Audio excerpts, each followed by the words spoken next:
So as mentioned, Managing Director of Accruent and Verisae for EMEA. Just for those of you who aren't familiar with the term Accruent or the name Accruent, Accruent really provides software globally for the management of real estate and facilities. Been around since the mid-90s, around 5,800 customers, 800 FTEs across 149 countries, and covering a number of different industries, as you'll see there. When we look at what we really focus on, it's around providing software solutions that help you manage your physical world. And so we sort of think of it in four areas. One around shape, which is around thinking longer term across years and decades, getting into things like capital planning, site selection, market planning, all the way down to drive, which is more around project management and delivering on those strategies, down to manage, which is more around daily, weekly considerations, things like facilities management, lease administration, etc., all the way down, and what's highly relevant for this session, all around minutes and seconds as well, which is around the ability to remotely monitor equipment, to control that equipment, as well as to optimize mobile workforces out there that might be doing work on those assets. Within the Accruent family, some of you may be more familiar with the Verisae name. So Verisae, a big presence here in the UK, been around since 2000. We were purchased by Accruent back in September last year. And in terms of what Verisae covers, a few different modules there. VX Maintain, core CAFM system, managing reactive and planned maintenance, compliance, etc. VX Field around mobile workforce management. VX Conserve is around energy management, VX Observe around remote monitoring. So that's the Internet of Things, ability to remotely monitor equipment, whether it's alarm-based information coming back or telemetry data, analyzing that, triaging that, and then driving resultant workflow. And VX Sustains around carbon management. And so you'll see some of our customers there at the bottom. So very mature platform, as I say, and the focus for today is very much around the remote monitoring aspects of things, where VX Observe is what we use in that regard as our solution. So in terms of the session for today, really covering a few things. One is just the Internet of Things, and I haven't been in all the sessions this morning, so some people may have defined this for you already, but I'll briefly touch on Internet of Things and what it means, and then talk really about the future of CAFM systems and how the Internet of Things plays into that. I want to touch on stakeholders as well. So who are the different parties involved in this ecosystem? How do you make sure that they are engaged and you're getting the maximum from what you can do in this new world with joined up equipment? And then also touch on some of the business case elements associated with that as well. So what's the Internet of Things? Well, it's defined as a network of physical objects or things that are embedded with electronics, software, sensors, network connectivity, and that enables these objects to collect and exchange data. That's really the definition of the Internet of Things. It's a massive global trend. I think everyone would have heard the term IoT. Predictions of like 50 billion internet-connected things by 2020, right? So this is the big data space, machine to machine. There's all different terms that you may have heard out there, but this is the overall trend. Why is it happening? What value is that delivering? Well, firstly, it enables remote monitoring and control of equipment. It provides real-time visibility as well as enterprise-wide visibility. In the past, things may have been site-based in terms of monitoring and what you're doing. With this, you're able to get an enterprise-wide visibility through a remote monitoring and control capability. With that data flowing back, it's not just about data, it's about what you do with it. And so being able to analyze that, doing advanced analytics, and then off the back of that, of course, improving the resultant decisions that you may take is pretty key. With that being real-time, you can also respond to things quicker. So you get things fixed quicker, or you get them fixed before they even break when you get into the proactive, predictive world. And so the benefits associated with this whole area, well, improved equipment uptime, better performance of equipment, operational efficiencies, because you can track how that equipment is performing. Is it operating according to the operating parameters that you want it to operate at? And of course, reduce costs associated with that. How does that practically come about? Well, if you look at reactive things that you may be responding to right now, with remote monitoring, you can have that continual tracking of what alarms may be being generated out there, things that are reactive in nature, things you have to respond to.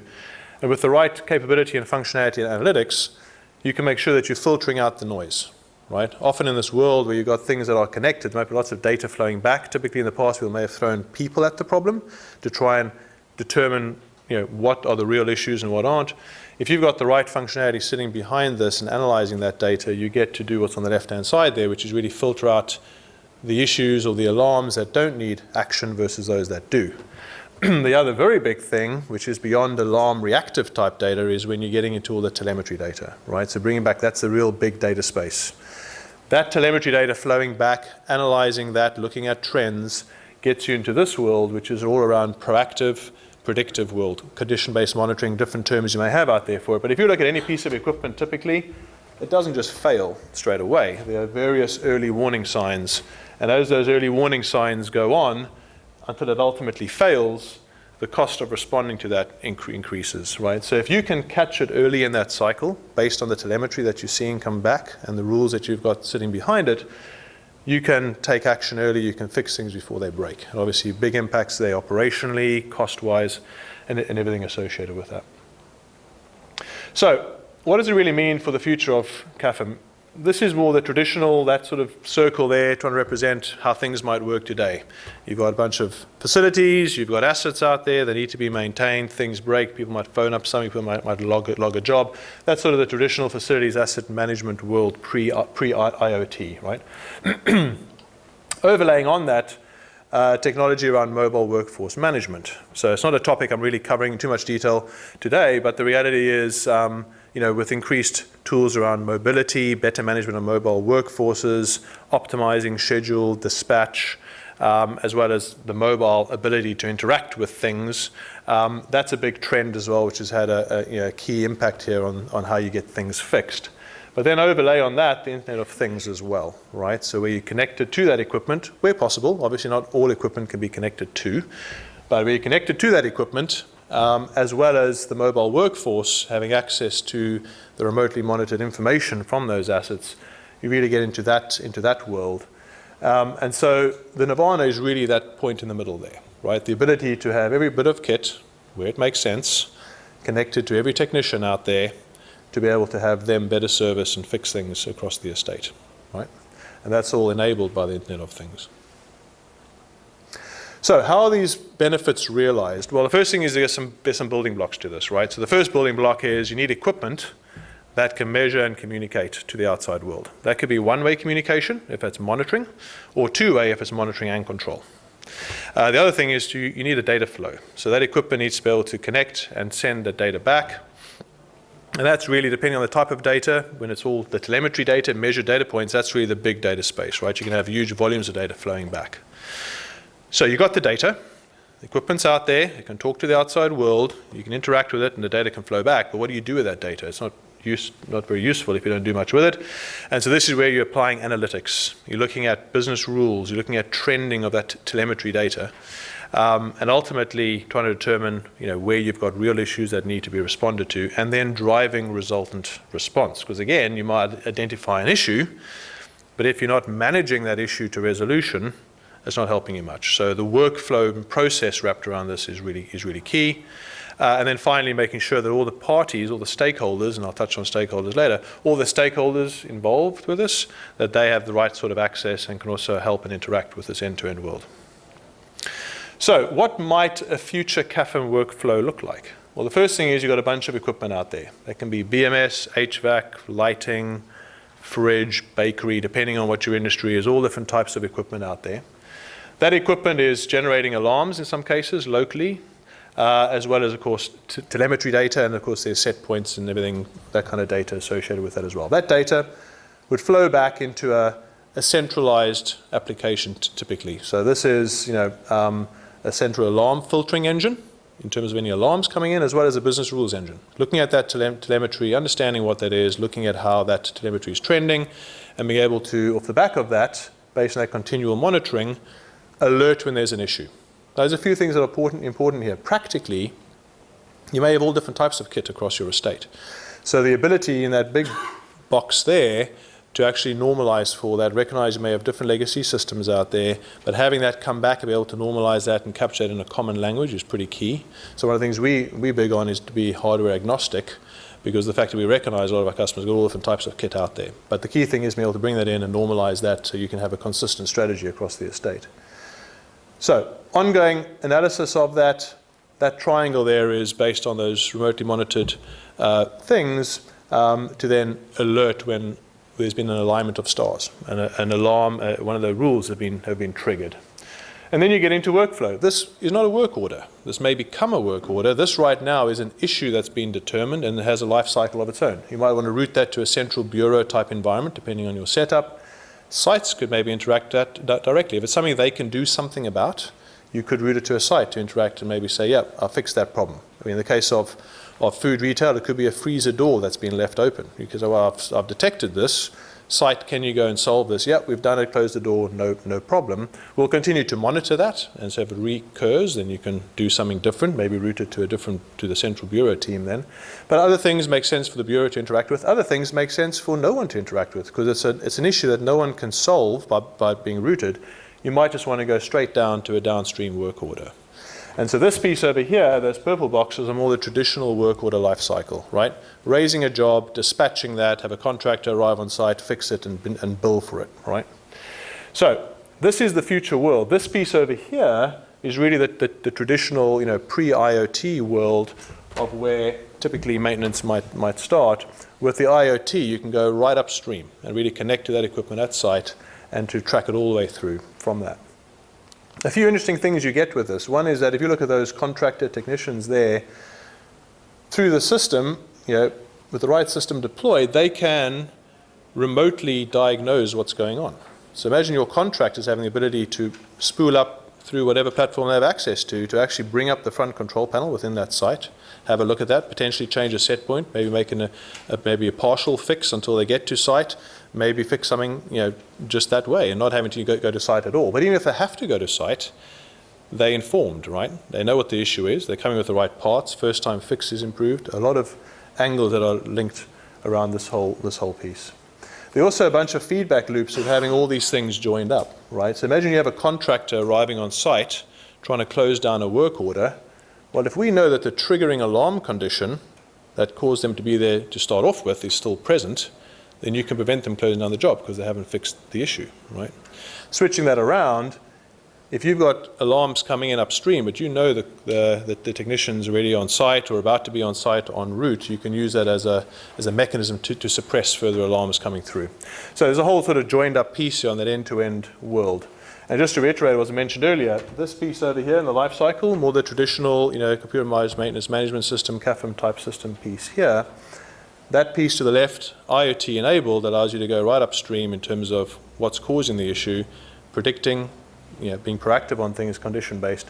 And really I see that as being the future of CAFM systems, really going all the way back to the initiating point where it makes sense to connect to that equipment. Touching on stakeholders briefly, so there's various parties I've called out here across that end-to-end workflow, right? All the way from equipment controls providers, site staff, bureau, etc. I just want to touch on those briefly in the different pre-IoT and post-IoT, what some of those different stakeholders are seeing and the importance of having them engaged. And sometimes it's carrot, sometimes it's stick, right? There's certain people out there where you're going to want to get them to do things and they just need to do it for you, versus some real incentives for some people to really embrace this in terms of what the end-to-end world looks like. So I'm going to run through each of those different stakeholders just briefly. If you look at equipment controls providers, interesting, pre-IoT, often the way the controls were, they were typically local, site-based, supervisory type systems, often closed protocol, often with limited data points associated with that as well, and limited ability to be remotely monitored. In the Internet of Things world, you still would want to retain a certain level of that local supervisory capability, but what you really want is the enterprise view, right? So the enterprise overlay on that. Open protocol, you want the additional data to be able to flow back freely, and you want to be able to interface with it, either one way if it's monitoring or two way if it's monitoring and control, back to those pieces of kit. So some of the key considerations here, and we've had some interesting situations with some of our customers where they're trying to get access to their own data, but based on the equipment on site, some have more or less closed or open protocols associated with that. But at the end of the day, the data belongs to the customer, and whoever's providing those controls needs to make that available. And increasingly, all the controls providers are recognizing this and recognizing that to try and stay closed protocol in terms of what they have and not making data available is a world that is sending them in one direction, which is out the door, right? If anyone wants to continue to provide hardware and supply controls to companies, they're recognizing they have to be open. Open protocols and interfacing also help secure their position going forward in the account. And of course, equipment stats. I mean, when you're monitoring this equipment, there's also further intel you can get, benchmarking equipment performance, etc. So that's the equipment and controls providers' view on it. From an internal IT perspective, typically pre-IoT, typically limited, local IT infrastructure, limited internet access provided to site personnel, often outdated hardware and browsers. Internet of Things world, you really need to recognize there's a higher volume of data going to be flowing from those sites, and internal IT you need to provision for that. You need to be able to provide access through your network to connect to devices, create VPN access, for example, to be able to access that data, interact with that equipment out there. And so there's a general enhancement needed. And so the key message here for internal IT in businesses is, guys, you're an enabler to make this all happen. You need to support the business and do the right things associated with this. Central bureau provider, I'm talking here about more of a sort of a technical type bureau, someone who's a bureau typically that might be looking at alarms coming through, where in the past that has tended to be very manual, a manual triaging of things. Maybe interacting with the site took the form of having to dial individually into a site to view what's going on in that site.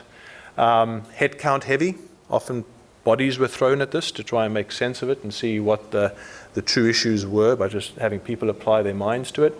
Minimal tools, often issues were missed. Where people are looking at things, are looking for the major identifiable trends. If you have a system behind the scenes that's continually monitoring, it's picking up those needles in those haystacks, right? Things that may be trending very subtly may not be obvious to the human eye, but if a system is looking at that longer term trending, can say, hey, actually there is an issue here. I'm seeing a longer term trend. So post Internet of Things, automated monitoring and triage. Enterprise-wide visibility and alerting associated with that. Better tools for root cause analysis. If you've got those issues being identified, and if you can see in one place, overlaying on that the status of work orders, alarms, telemetry, weather data, you can do better root cause analysis associated with that. It helps to manage the workflow to resolution. So a bureau provider taking custody of issues, being able to automatically be identified to and alerted on where should that issue go based on its severity, automatically linking which contractor makes sense to be doing that work. All of that helps the bureau environment. You can have a smaller bureau and typically higher skilled as well, because the system is doing the heavy lifting of continually monitoring. All you need is a smaller, cut down, more technical type bureau that's really the super user of the system, trying to engineer out where the issues are, as opposed to trying to find the issues. And in some cases, you can bypass the bureau altogether. If it's an issue that the bureau can't add value to, why have them even look at it? Then you're straight into that world of the arrow going straight down to the work order that I just showed. So key considerations here, the IoT enables a smaller but higher skilled bureau environment. And you can move from, in this world as well, from a headcount based, how many people have I got looking at it, to more outcome based measures as well. Site staff, so in the past, pre-IoT, site staff may be distracted from site operations because they've got an alarm going off. There's something they have to respond to. Equipment can break down. Obviously, that has big operational impacts associated with that as well. And often those local alarms were ignored. People putting blankets over audible alarms and things like that because they just don't want to hear them anymore, right? Post-IoT, you're taking that away from the site. They're not having to do that locally. The system's remotely monitoring things. Yes, you'll always have a situation where you want to have a certain level of supervisory control in case you have a loss of internet connection or something like that, but that's more by exception. You really want, in the post-IoT world, the system's monitoring all of that. It's reducing the operational impact. If you're being proactive and predictive on things, then the site's only too happy if someone comes and fixes a bit of kit before it actually breaks, right? And you're also doing specific communication to sites where inputs are needed. So again, if I use a food retail example, someone saying, hey, we've got a technician on the way, the kit is about to break, can you please demerchandise that cabinet, for example.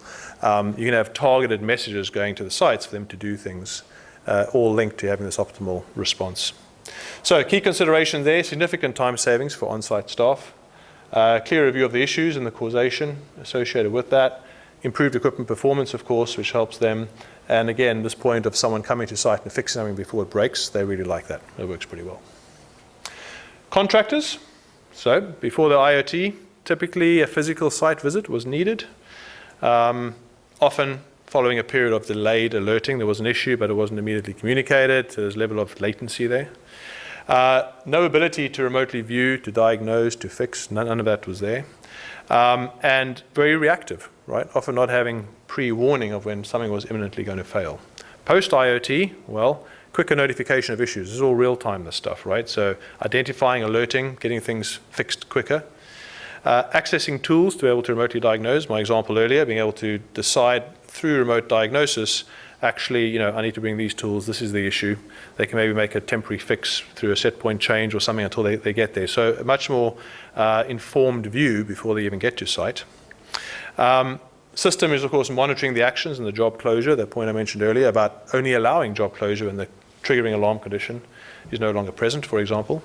And then, of course, the predictive side of things allows for better planning, which, of course, has a cost impact as well. So if you know that the telemetry is indicating a piece of kit that's going to break probably in a week's time, and that contractor was anyway going to site to do a PPM visit or something else, they can loop that in. They're not doing a separate bit of travel.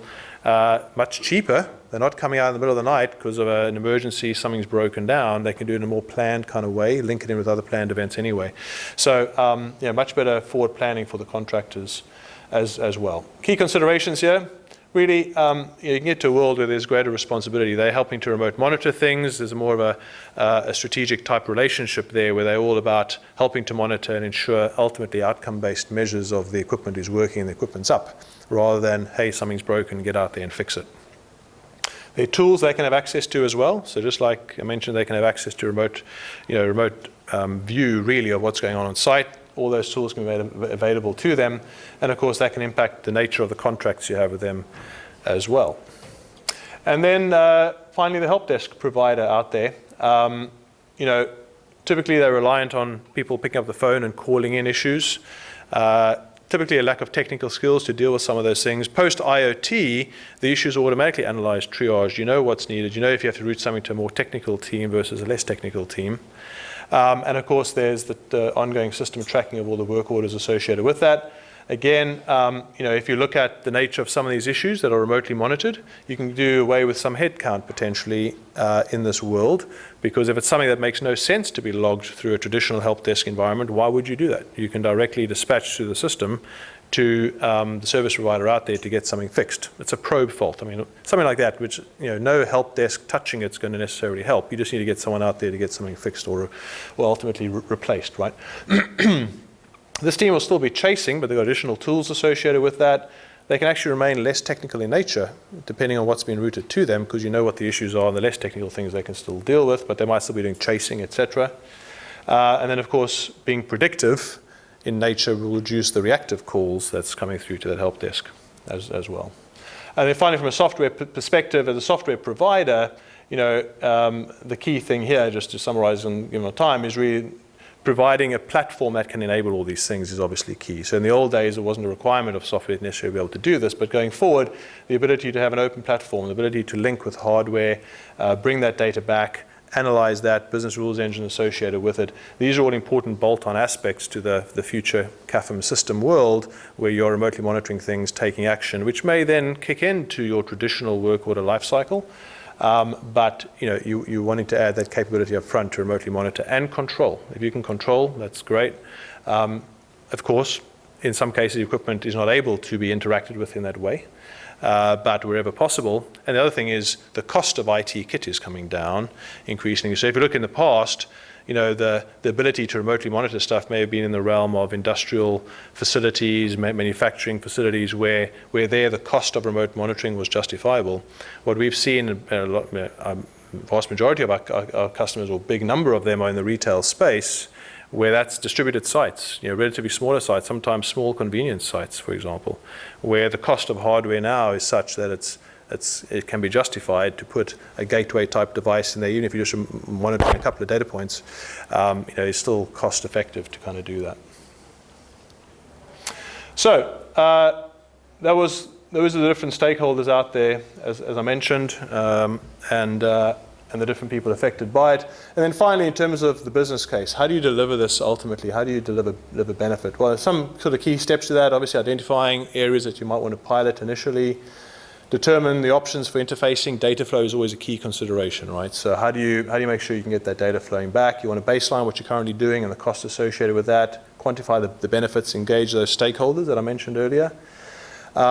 Implement it. Prove it out technically. Make sure you can connect to stuff. Make sure it works. There's always be a refinement about those rules and those thresholds. So we see working with our customers, there's a period of that refining of those to make sure you are getting the key things, but not having such a wide aperture that there's too many issues being raised. You want to get that balance right. Assess the benefits, and then obviously get into a wider rollout piece. So what type of benefits typically flow? I touched on some of these earlier already. One key thing is around maintenance cost reduction, right? So you're reducing reactive work orders with alarm triage. So today, you might otherwise send people out to check things out. If you are actively analyzing and triaging those alarms, you can get away with reducing the reactive response and site visits associated with that. Fewer unnecessary call-outs linked to that point. Quicker, cheaper remote fix. So if there's something that can be remotely fixed, well, those things that can now, with two-way comms enabled, can be remotely fixed. We've got contractors who aren't leaving their office at all in some cases because they are remotely fixing things for the customers out there. Reduce time to site, better first-time fix. It's all about this knowledge that you have before you even go to site, because you've remotely checked it out, you've diagnosed it, you've worked out what parts you might need, those sorts of bits. Avoiding costly reactive with low-cost predictive. So that's the point earlier on. If you're predicting stuff, you can plan it better. You don't have to do it in the middle of the night. Overtime rates aren't applying, all those sorts of things. You can be more targeted on your PPM regimes as well. So today, if you may have a PPM regime of I'm going to check this piece of kit every month or whatever it is, if you're remotely monitoring it, you know its usage, you know its performance, you can be much more targeted in your PPM regimes, right? So you're not just doing a blanket approach to things, you're doing it based on actually the usage. Reduced bureau and help desk, and then as well as improved asset life cycle. That's a bit all around maintenance cost. Where what you're monitoring has perishable product within it, food retailer, for example. The other aspects there around reduction in food loss, for example, we've seen big benefits associated with that. Product quality, all those aspects, as well as linking required workflows, the need to demerchandise something before someone comes on site, for example. Energy cost. It's interesting.